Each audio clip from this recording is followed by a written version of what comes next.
नमस्कार. इथे उपस्थित सर्व मान्यवरांना माझा सप्रेम नमस्कार.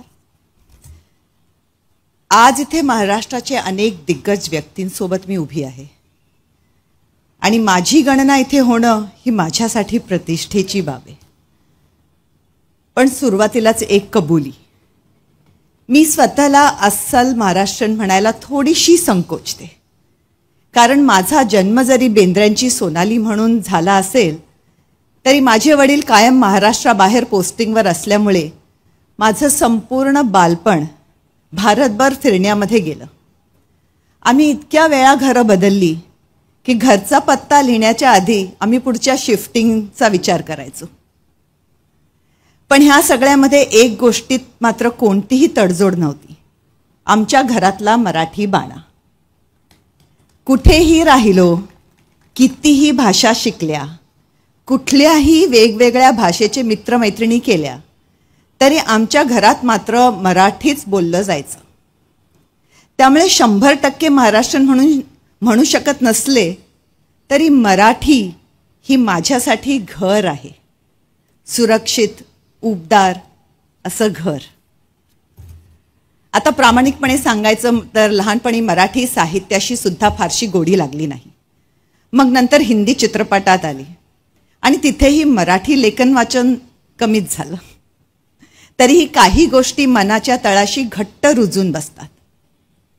विंदा करंदीकरांची देणाऱ्यांनी घेत जावे ही कविता त्यापैकी एक आहे. ही कविता म्हणजे फक्त शब्द नाहीत, ती एक मनाची अवस्था आहे, जगण्याचं एक दृष्टिकोन आहे. आणि जसं जसं आयुष्य समृद्ध होत जातं तसं तसं ह्या कवितेचे वेगवेगळे पदर उलगडत जातात.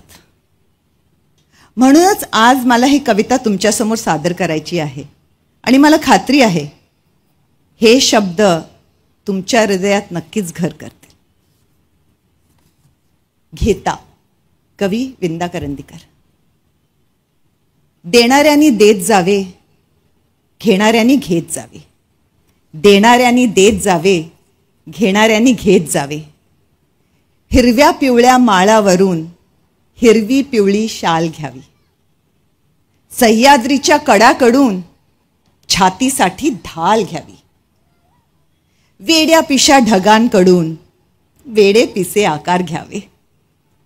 रक्तामच्च्या प्रश्नांसाठी पृथ्वीकडून होकार घ्यावे. उसळलेल्या दर्याकडून पिसाळलेली आयाळ घ्यावी. भरलेल्याशा भीमेकडून तुकोबांची माळ घ्यावी. देणाऱ्यांनी देत जावे, घेणाऱ्यांनी घेत जावे. देणाऱ्यांनी देत जावे, घेणाऱ्यांनी घेत जावे. घेता घेता एक दिवस देणाऱ्याचे हात घ्यावे.